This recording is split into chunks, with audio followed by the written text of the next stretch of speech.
বন্ধুরা, গত ভিডিওতে দেখেছেন বৃন্দাবনের প্রসিদ্ধ 24টি স্থান একদিনে কিভাবে দর্শন করবেন। আজ আমি এই ভিডিওতে বলছি বৃন্দাবনে সুলভে থাকা ও খাওয়ার স্থানের সম্বন্ধে। এখানে কিভাবে সহজে পৌঁছাবেন, স্থানটির অবস্থান, থাকা খাওয়ার খরচ, এখানে অনলাইন ও অফলাইন বুকিং কিভাবে করবেন, এখানে থাকার সুবিধা ও অসুবিধা, এই স্থান থেকে বৃন্দাবনের বিভিন্ন দর্শনীয় স্থানের দূরত্ব। এই ভিডিওতেই আমি শেয়ার করছি বৃন্দাবনে ভারত সেবাশ্রম সঙ্গে থাকার যাবতীয় তথ্য।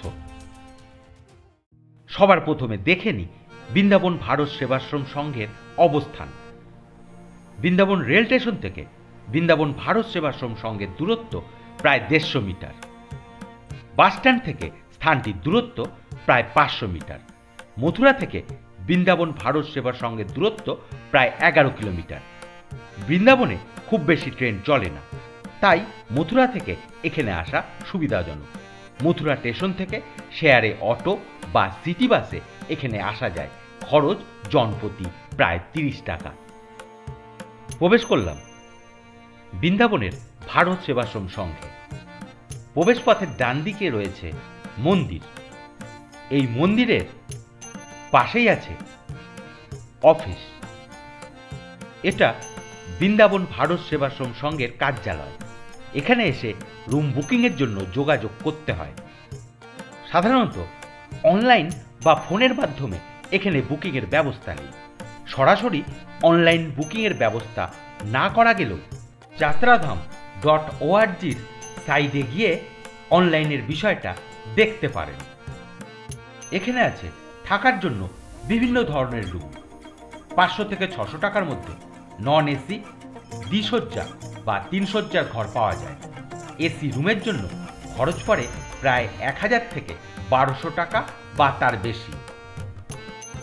অন্যান্য স্থানের ভারত সেবা সংঘের মতো বৃন্দাবনের এই শাখার পরিবেশও বেশ শান্ত, তাই এই শান্ত নিরিবিলি পরিবেশে এখানে থাকাই যায়। এখানে থাকার সাথে প্রসাদেরও ব্যবস্থা আছে। এদিকেই রয়েছে প্রসাদ কক্ষ।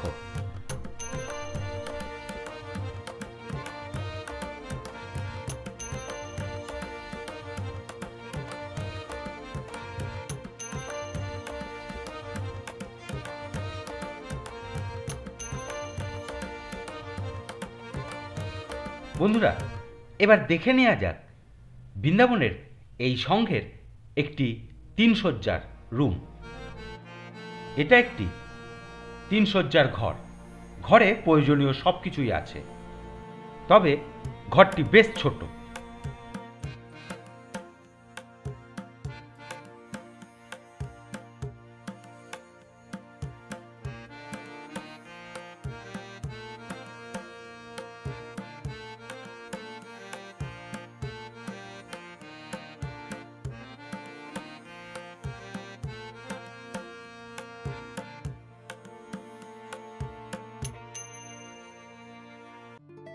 এবার দেখে নেওয়া যাক এই ঘরের সঙ্গে থাকা বাথরুমটি।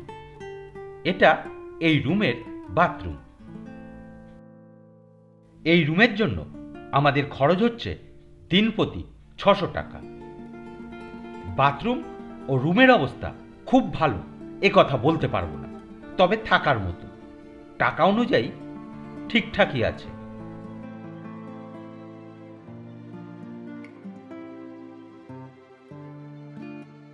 থাকার ব্যবস্থা তো দেখলেন, এবার বলছি এই স্থানে খাওয়া দাওয়ার ব্যাপারে।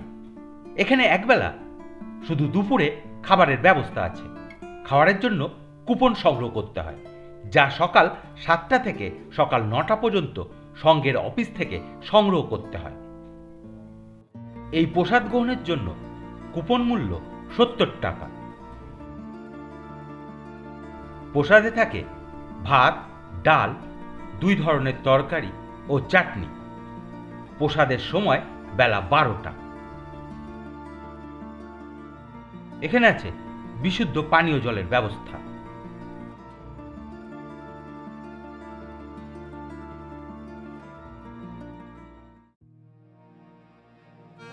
আমি এখন আছি বৃন্দাবন ভারত সেবাশ্রম সংঘের সামনে।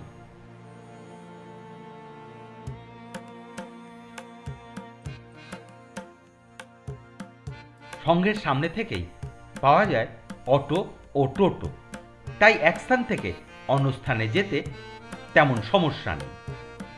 আর এখানে আছে বেশ কয়েকটি হোটেল। এই হোটেলগুলোতে রাত ও দুপুরের খাবার পাওয়া যায়।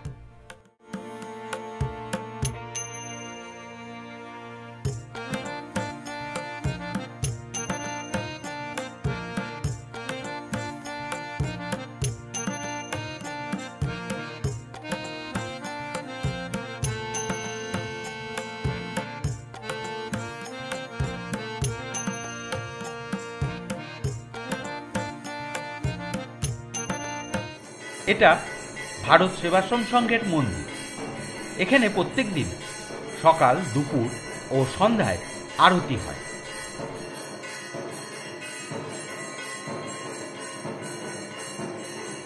বৃন্দাবনের ভারত সেবাশ্রম সংঘে থাকা ও খাওয়ার ব্যবস্থা দেখলাম।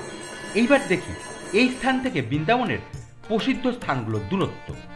এটি বৃন্দাবন পরিক্রমা মার্গের খুব কাছে, তাই এই স্থান থেকে বৃন্দাবনের বিভিন্ন স্থান দর্শন করা খুব সহজ। এখান থেকে প্রায় 500 মিটার দূরেই আছে শ্রী বাকে বিহারীর মন্দির। আর অন্যান্য মন্দির যেমন গোবিন্দ মন্দির, রঙ্গনাথ মন্দির, লালাবাবু মন্দির, গোপেশ্বর মন্দির, গোপীনাথ মন্দির, রাসমণ্ডল, ইমলিতলা মন্দির, মদনমোহন মন্দির, কাত্যায়নীপীঠ মন্দির, কাচের মন্দির, নিধিবন, সেবাকুঞ্জ, রাধারমণ মন্দির, কালিয়াদহ মন্দির, চিরঘাট, যুগলঘাটগুলি 2 কিলোমিটারের মধ্যেই অবস্থিত। বৃন্দাবনের ভারত সেবাশ্রম সংঘ যেহেতু পুরনো বৃন্দাবন, তাই এই স্থান থেকে নতুন বৃন্দাবনে অবস্থিত মন্দিরগুলো একটু দূরে। যেমন প্রেম মন্দির এই স্থান থেকে প্রায় 3.5 কিলোমিটার দূরে অবস্থিত। মাতা বৈষ্ণোদেবী মন্দির প্রায় 7 কিলোমিটার দূরে অবস্থিত। আজ এ পর্যন্ত। আগামী সপ্তাহে যাচ্ছি মথুরা।